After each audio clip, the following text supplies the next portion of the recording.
বৈষম্য বিরোধী ছাত্র আন্দোলন কারো বাপের প্ল্যাটফর্ম না। শেখ হাসিনা বলছিল দেশটা তার বাপের, টিকতে পারে নাই। এখন যদি আন্দোলনকারীদেরকে বাদ দিয়ে আপনারা মনে করেন এই প্ল্যাটফর্ম আপনাদের বাপের, আপনারাও টিকতে পারবেন না। সকল রাজনৈতিক মতাদর্শের, সকল ধর্মীয় বিশ্বাসের, সকল সামাজিক বাস্তবতার ঊর্ধ্বে গিয়ে আমরা ন্যায্যতার ভিত্তিতে সন্ত্রাসের বিরুদ্ধে দাঁড়াবো বলে, ফেসিবাদের বিরুদ্ধে দাঁড়াবো বলে, অন্যায়ের বিরুদ্ধে দাঁড়াবো বলে একটা ন্যায্যতার ভিত্তিতে কমন প্ল্যাটফর্মে এসেছিলাম, যেটার নাম ছিল বৈষম্য বিরোধী ছাত্র আন্দোলন। এইখানে যদি তাদের কেন্দ্রীয় কার্যালয়ে যাওয়ার পর আমাদেরকে জিজ্ঞেস করা হয় যে আপনারা কোনো রাজনৈতিক দল থেকে বিলং করেন কিনা, এবং আমাদের সাথে থাকা একজন বোন এবং একজন ভাই যখন নিজেরাই হাত তুলে জানান যে ভাইয়া আমরা গণ অধিকার পরিষদের যমুনা স্মার্ট রেফ্রিজারেটর, স্মার্ট লাইফে স্মার্ট রেফ্রিজারেটর রাজনীতির সাথে সংযুক্ত, তখন যখন তাদেরকে আলাদা রুমে নিয়ে গিয়ে হামলা করা হয়, তাদেরকে রাজনৈতিক ট্যাগিং দিয়ে হামলা করা হয়, আমরা মনে করি এখানে জুলাই অভ্যুত্থানের যেই স্পিরিট, যে স্বপ্ন, সেই স্বপ্নের উপর আঘাত করা হয়।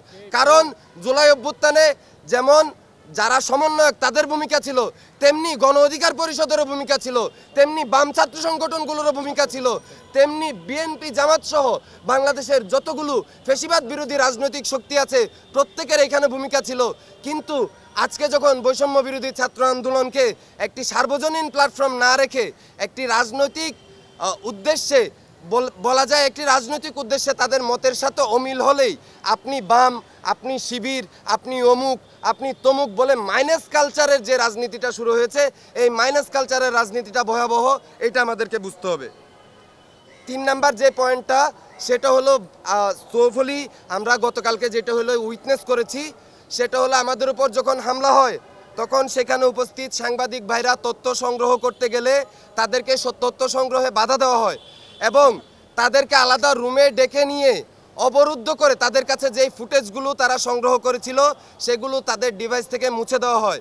পরবর্তীতে যখন বৈষম্য বিরোধী ছাত্র আন্দোলনের আহ্বায়ক হাসনাত আবদুল্লাহ সেখানে উপস্থিত হন, তখন গণমাধ্যম কর্মীরা তাকে ওই বিষয়টি অবগত করেন।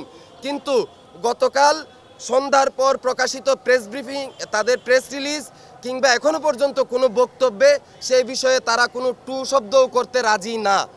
এভাবে যে আওয়ামী লীগ, যে ছাত্রলীগ গণমাধ্যমের গলা টিপে ধরত, তাদের নেগেটিভের বাইরে কোনো তথ্য প্রচার করতে দিত না, এখন কি বৈষম্য বিরোধী ছাত্র আন্দোলন আওয়ামী লীগের, ছাত্রলীগের অনুপস্থিতিতে তারা কি ওই জায়গাটা রিপ্লেস করতে চায় কিনা, এই জায়গাটা তাদেরকে পরিষ্কার করতে হবে। ঠিক।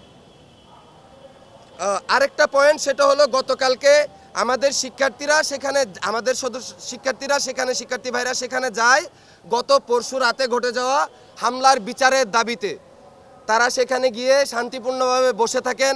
আমাদেরকে জানানো হয়েছিল যে 2টায় বৈঠক অনুষ্ঠিত হবে, আমরা 2:30 পর্যন্ত অপেক্ষা করি, দেখি যে আমাদেরকে বাদ দিয়ে এই ভিতরে আলোচনা চলছে এবং আমরা বারংবার যোগাযোগ করা হলেও ভিতর থেকে কোনো রেসপন্স আমরা পাই নাই।